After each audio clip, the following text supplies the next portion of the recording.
Dia 15 de junho é o Dia Mundial da Conscientização da Violência contra a Pessoa Idosa. E não são raras as notícias sobre esse tipo de crime. O abandono e a violência ainda são constantes nos registros de desrespeito ao Estatuto do Idoso. E para falar sobre esse assunto, eu converso com o defensor público Joaquim Neto, que é presidente da ANADEP, que é a Associação Nacional dos Defensores Públicos. Boa tarde, doutor. Boa tarde. A que tipos de violências o idoso está mais exposto, que a gente mais vê hoje em dia? Bom, as mais variadas formas de violência, que nós temos a negligência, a violência psicológica, o abuso financeiro, a violência física, a violência sexual e até mesmo a violência institucional. O abandono do idoso ainda é muito comum, né? Por parte da família, das pessoas que deveriam cuidar dele. É verdade. Hoje ocorre um fenômeno mundial do aumento da população idosa e no Brasil não funciona diferente. Houve uma queda da taxa de mortalidade, os avanços tecnológicos são significativos e também a diminuição da fecundidade, e isso trouxe um aumento do número da população idosa. E muitas famílias, ao se depararem com o idoso no seu lar, que por seu turno já perdeu a sua capacidade laborativa, já começa a ter dificuldade de locomoção, opta por abandoná-lo. Em uma crise que tenha de saúde, o abandona em um leito de hospital ou abandona em uma instituição de acolhimento, e é bastante comum. Tem gente que deixa em casa também, né, o idoso, que precisa de cuidados e sai precisa de cuidados como uma criança. Isso é o mais comum, né? Que é a negligência que ocorre com o trato no dia a dia com o idoso, que vai desde a ausência da higiene, da medicação no horário prescrito, do carinho, do afeto, que não deixa de ser uma violência também.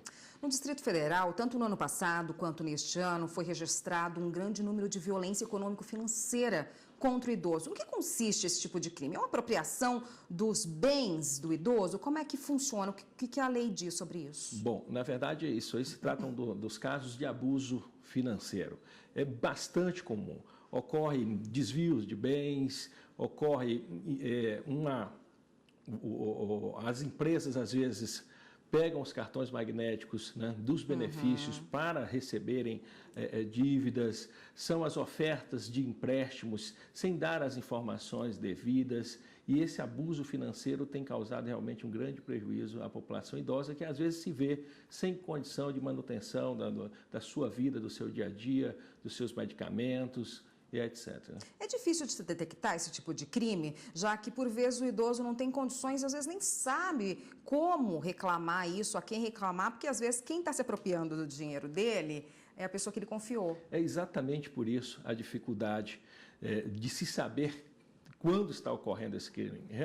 Geralmente são familiares, são pessoas próximas ali que estão ao lado do idoso no lar, ou até mesmo quando o abuso vem de fora para dentro, são conglomerados econômicos, empresas e bancos que se utilizam de subterfúgios, de ofertas que parecem, enfim, muito, muito boas e que, na verdade, são verdadeiras armadilhas financeiras para os idosos.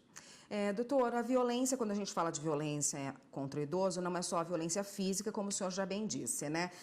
A negligência, por exemplo, por parte de um idoso que, por vontade própria ou da família, está internado numa instituição e essa instituição não cuida dele como deveria. Isso é um tipo de violência, um tipo de crime, né? Perfeito. Isso está previsto no Estatuto do Idoso como crime, né?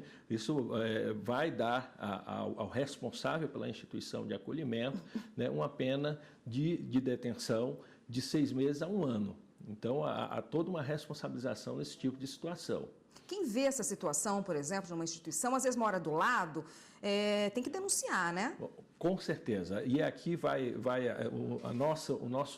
o nosso pedido de que quem possa presenciar qualquer sorte de violência ao idoso, que denuncie, que procure as instituições responsáveis, seja a Defensoria Pública, que tem feito um trabalho pelo Brasil inteiro, com núcleos especializados de atendimento ao idoso, acompanhado sempre de equipes multidisciplinares, com psicólogos, enfim, com psicólogos, né, com assistentes sociais, que procurem o Ministério Público, procurem a autoridade policial, procurem os conselhos. Existe o Conselho Municipal e o Conselho Estadual e o Conselho Federal do Idoso. É preciso que se denuncie. Tá ótimo. A gente volta nesse assunto no próximo bloco. Só peço um minutinho para o senhor.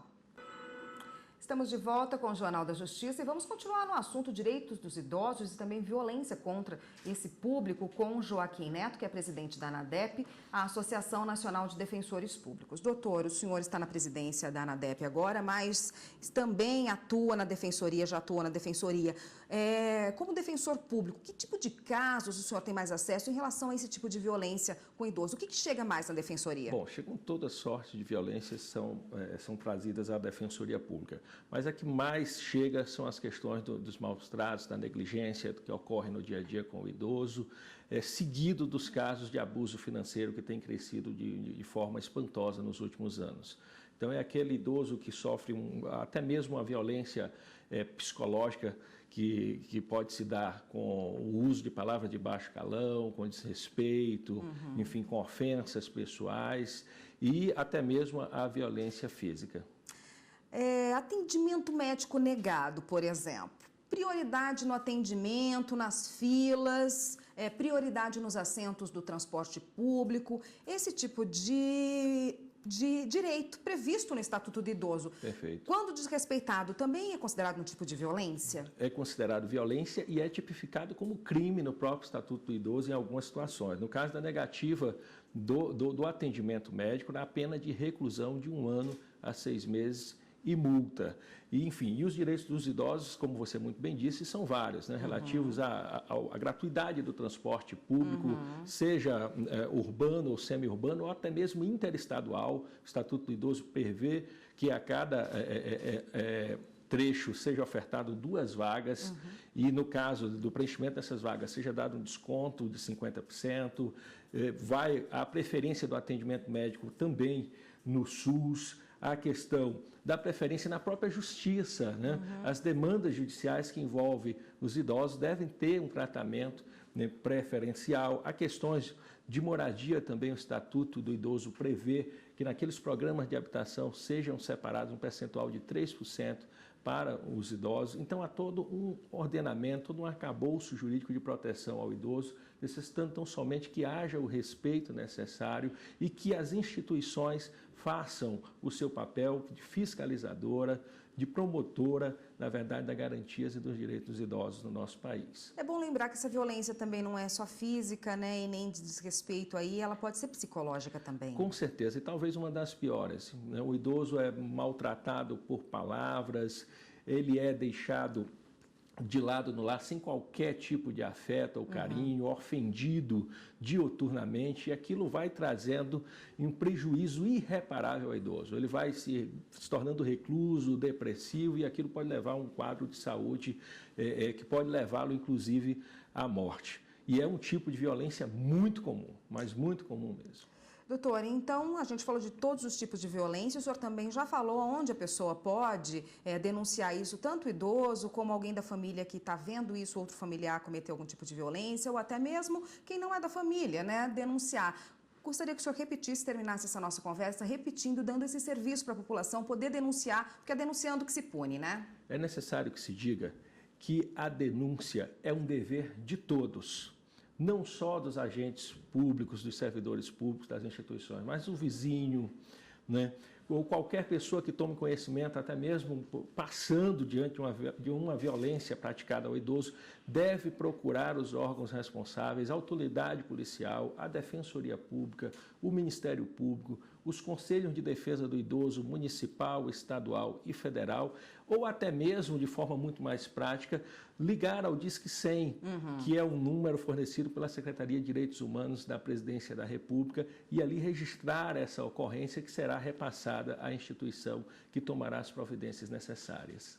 Obrigada, doutor, pela participação. Eu conversei com Joaquim Neto, que é presidente da Associação Nacional dos Defensores Públicos, e conversou com a gente hoje a respeito dos direitos dos idosos, também desse Dia Mundial contra a Violência a essa população, né, de idosos no Brasil que cresce a cada dia. Obrigada pela participação. Muito obrigado. Até uma próxima.